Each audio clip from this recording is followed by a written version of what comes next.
Aujourd'hui, on va parler de la toute dernière compilation développée par M2, Opération Night Strikers.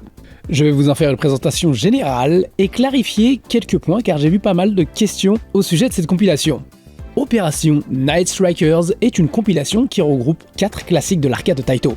Opération Wolf, Opération Thunderbolt, Night Striker et Space Gun. Hormis Night Striker, ce sont des jeux de gun shooting. Ce qui fait une bonne transition avec la vidéo que j'ai fait précédemment qui parlait justement de gun shooting. Et bien sûr, si ce n'est pas déjà fait, vous pouvez la visionner. Au Japon, Opération Night Strikers est disponible en téléchargement sur Switch et sur PC via Steam. Cette compilation existe également en version boîte pour Switch. C'est d'ailleurs cette édition que j'ai achetée et que je vais vous présenter aujourd'hui. Et je précise, j'achète mes jeux. Je n'ai aucun sponsor ni aucune affiliation avec Taito ou M2. La version boîte est plus chère que la version dématérialisée, tout simplement parce qu'elle inclut aussi les adaptations console des 4 jeux d'arcade que je viens de citer. Ces versions console sont également disponibles séparément en téléchargement sur Switch et Steam sous le nom de Opération Night Striker CS. Pour les versions boîte Switch, il existe même un pack spécial qui contient en plus un code de téléchargement pour Night Striker Gear, le tout nouveau titre d'une gamme que j'adore, M2 Shoot Triggers, un jeu qui n'est pas encore disponible à la vente. Un pack incluant d'autres bonus comme un livret avec des interviews ou des documents, un CD regroupant les musiques d'arcade d'Opération Wolf, d'Opération Thunderbolt et de Space Gun, ainsi qu'une mitraillette en carton à monter reprenant le design de la mitraillette de la borne d'arcade. Le tout accompagné de flyers.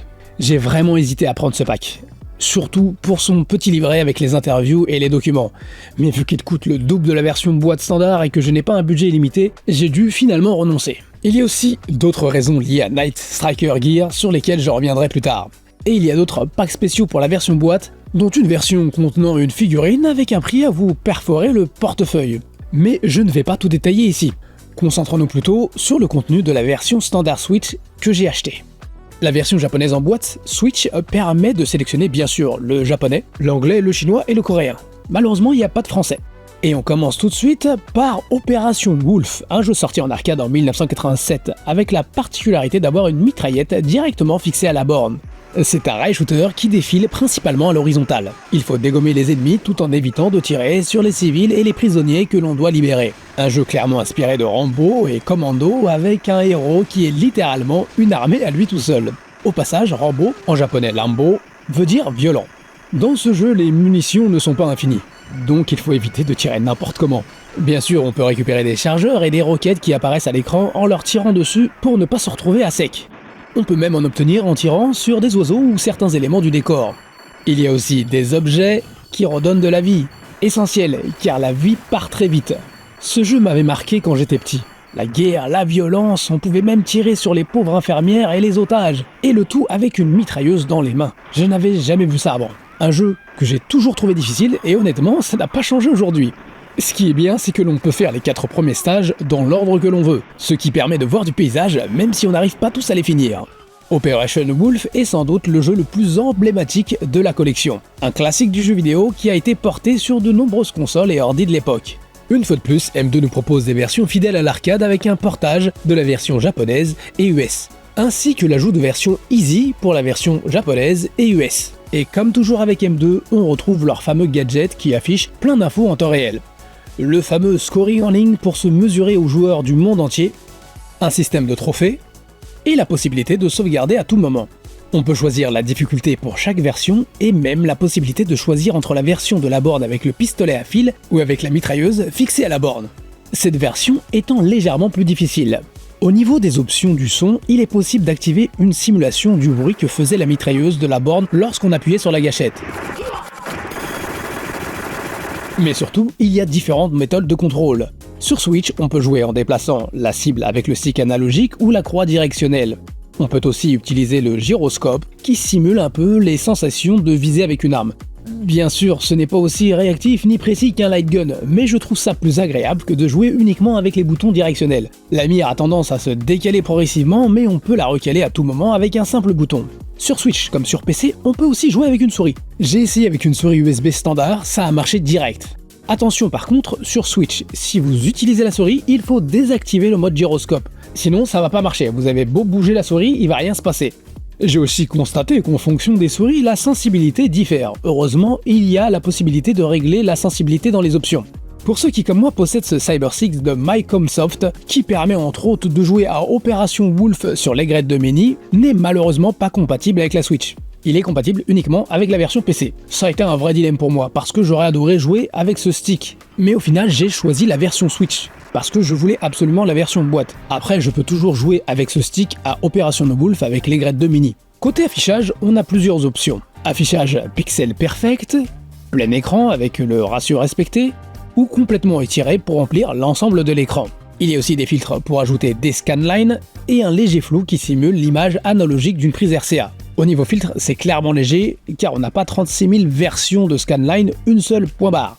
Il est aussi possible de choisir d'afficher ou non la mire, d'en modifier la forme et d'afficher ou pas le nombre de balles et de roquettes.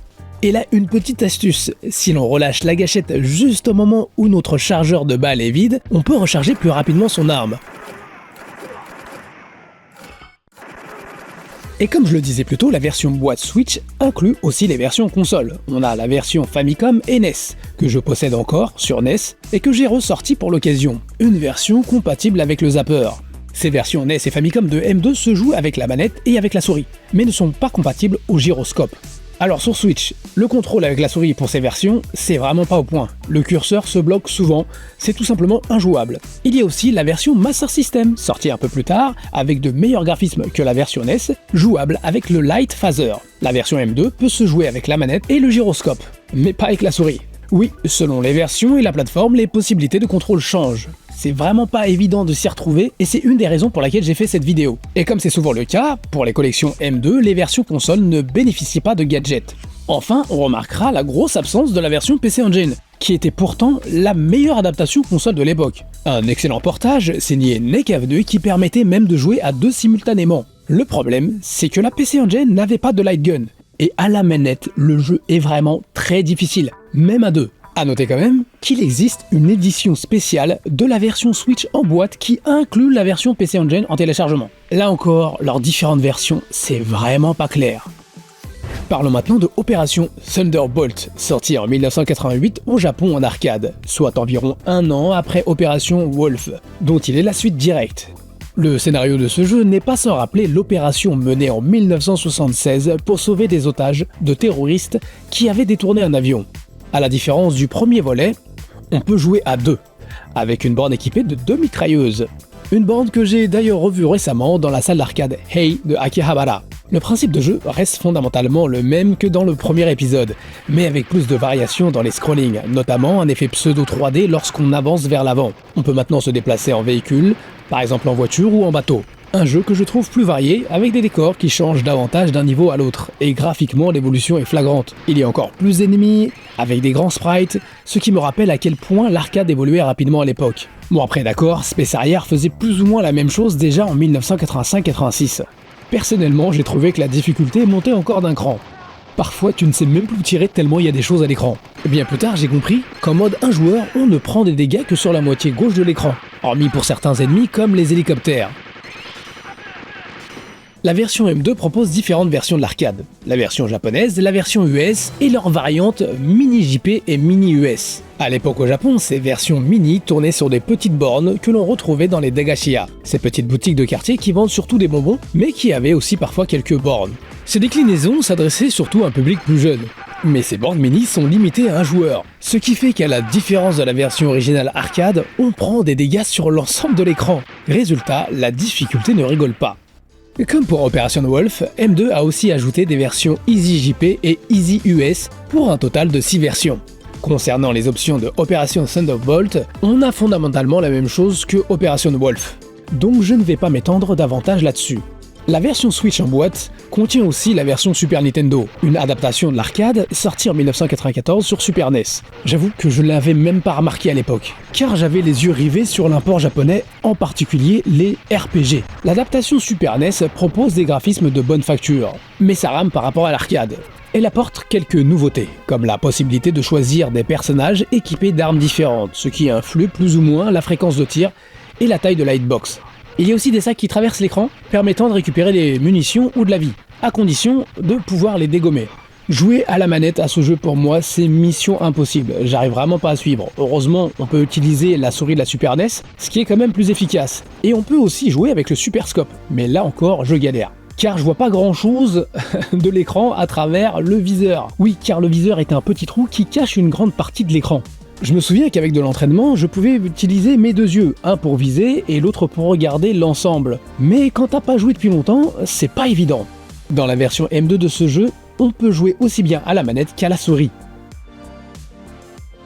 Parlons maintenant de Space Gun, sorti en arcade en 1990. C'est un gun shooting dans la lignée d'Operation Wolf, où il faut sauver des survivants tout en dégommant tout le reste. Mais cette fois-ci, on évolue dans un univers futuriste sombre et oppressant, face à des extraterrestres probablement influencés par Alien 2.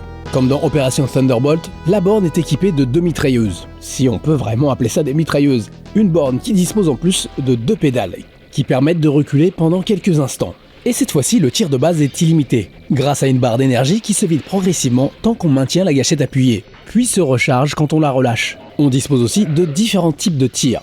Feu, onde de choc, glace et bombe. Ces tirs spéciaux sont en quantité limitée, mais il est possible d'en récupérer en cours de partie en tirant par exemple sur certains éléments du décor. C'est un peu l'équivalent des roquettes pour Operation Wolf. Pour changer de tir, il faut actionner la pompe située à l'avant de l'arme, un peu comme un fusil à pompe.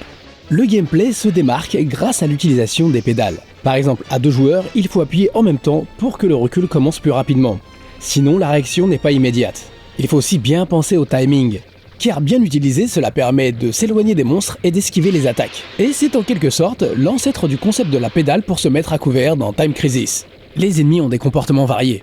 Certains sont composés de plusieurs parties et continuent d'attaquer tant qu'on ne les a pas entièrement détruits. Selon la partie touchée, leur manière d'attaquer change. On croise même des humains qui se transforment soudainement en monstres. Le jeu propose aussi des embranchements dans les stages.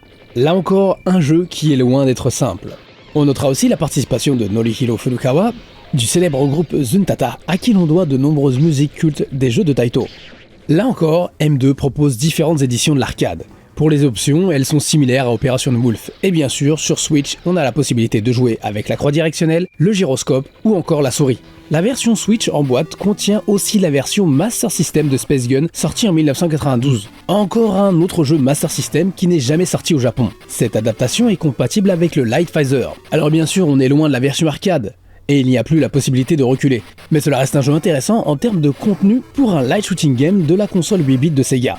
Probablement l'un des plus riches du genre. En tout cas, c'est ce que j'ai dans mes souvenirs. La version Switch de M2 de ce jeu peut se jouer avec la croix directionnelle et avec le gyroscope, mais pas à la souris. Nous passons au dernier jeu de cette compilation, Night Striker, sorti en arcade en 1989, juste après Operation Thunderbolt et avant Space Gun. Ce n'est pas un jeu de gun shooting, mais un jeu proche de Space Harrier, où l'on contrôle un aérocraft dans un futur à la Blade Runner. Depuis le choc que j'ai eu petit avec Space Harrier, j'ai tendance à avoir un faible pour le genre. Et Night Striker ne fait pas exception. À l'époque, ce titre m'avait littéralement scotché à l'écran. D'ailleurs, quand je pense à Night Striker, je pense aussi à Burning Force, un jeu aussi sorti en 1989 en arcade au Japon, que j'ai découvert d'abord sur Mega Drive et bien plus tard en arcade. Ah, Night Striker, avec son ambiance unique, ses graphismes et sa musique, c'était vraiment quelque chose. Comme dans Darius, on pouvait choisir différents embranchements à la fin de chaque stage, ce qui multiplie les parcours possibles et les boss à affronter. Il y avait aussi une borne Night Striker super classe avec des néons tout autour de l'écran et des enceintes à l'arrière sur le siège, entourées par le son du jeu pour profiter des super musiques de Masahiko Takaki du groupe Zuntata. Comme Space Harrier, la borne est équipée d'un manche. Là encore, M2 propose plusieurs versions de l'arcade, dont une version européenne que je ne connaissais pas. Cette version a la particularité de ne pas avoir de musique durant les stages, mais en contrepartie, elle ajoute plus d'effets sonores et certaines animations des ennemis ont été revues. Bien sûr, les gadgets sont disponibles, le ranking et d'autres options similaires à Operation Wolf, dont la possibilité de simuler les bruits de la borne. Et en parlant de son, on remarque aussi qu'en plus de l'option Surround, il y a une option Front Rear, qui sépare le son stéréo. À gauche, le son venant de l'avant, et à droite, celui venant de l'arrière. Cela permet de placer ces enceintes en conséquence et de recréer l'ambiance sonore de l'arcade sans avoir un setting en Surround. Et en plus, on peut même choisir entre les musiques originales ou remixées. Par contre, je me suis rendu compte qu'en bidouillant les options du son à plusieurs reprises, le son finit par saccader durant la partie. Si cela vous arrive, fermez complètement le jeu et relancez-le. M2 a ajouté une autre option intéressante permettant de changer la couleur du homing shot. Dans ce jeu, si on appuie sur le bouton de tir moins de 5 frames après avoir baissé le levier, il est possible de tirer des tirs à tête chercheuse. Avec cette option, on peut voir si on a réussi ou pas un homing shot. Saviez-vous que si l'on parvient à terminer un stage sans se faire toucher et sans tirer, on peut obtenir un bonus appelé bonus pacifiste. Et si l'on enchaîne plusieurs stages en pacifiste, un multiplicateur de bonus s'applique, pouvant atteindre jusqu'à 20 millions de points. Il faut être vraiment super doué pour y arriver. Je trouve sympathique que M2 ait ajouté un gadget qui permet de vérifier si ce bonus est actif. Il indique même le chiffre multiplicateur actuel.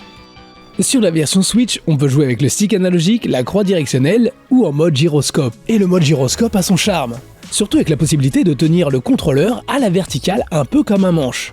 Même si c'est pas super précis, contrôler l'aérocraft en bougeant la manette reste assez intuitif et facile à prendre en main. Par contre, c'est vraiment dommage que le Cyberstick ne soit pas compatible à la version Switch, contrairement à la version PC. Et plus que Operation Wolf ou Operation Thunderbolt, qui au final sont plus agréables à jouer avec la souris, avec Night Striker, il n'y a pas à dire, un manche c'est le top. C'est d'ailleurs à cause de ce jeu que j'ai acheté le Cyberstick de Microsoft pour y jouer avec les Grade 2 Mini. Bon, j'avoue que j'avais déjà fortement hésité quand ils avaient annoncé le retour de ce fameux stick permettant de jouer à Space Harrier, Afterburner ou Night Striker Mega CD sur la Mega Drive 2 Mini. Le Cyberstick étant sorti à l'origine pour le X68000, le fameux ordinateur de Sharp, lancé dans la deuxième moitié des années 80 au Japon. La version Switch en boîte contient également la version Mega CD. Au début des années 90, quand j'avais appris qu'il sortait sur Mega CD, je le voulais absolument. C'était l'un des rares jeux à utiliser les fonctionnalités spéciales du Mega CD qui permettaient d'agrandir ou de rétrécir des sprites, à ne pas confondre avec le mode 7 de la Super Nintendo.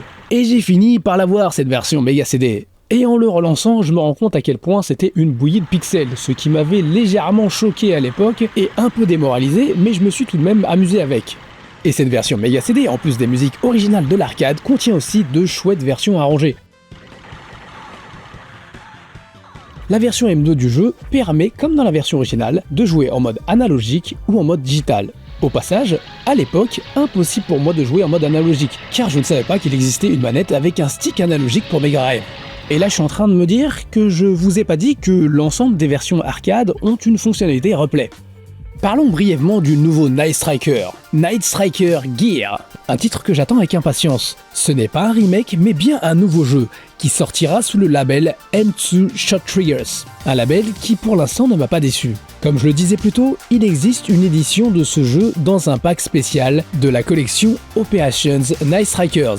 Si je n'ai pas pris cette version, hormis le problème de budget, c'est parce que si cette version n'existe qu'en démat, je préférerais opter pour la version PC, afin de pouvoir jouer avec le Cyberstick. Après honnêtement, si j'avais les moyens, je l'aurais acheté directement et je serais déjà en train d'y jouer.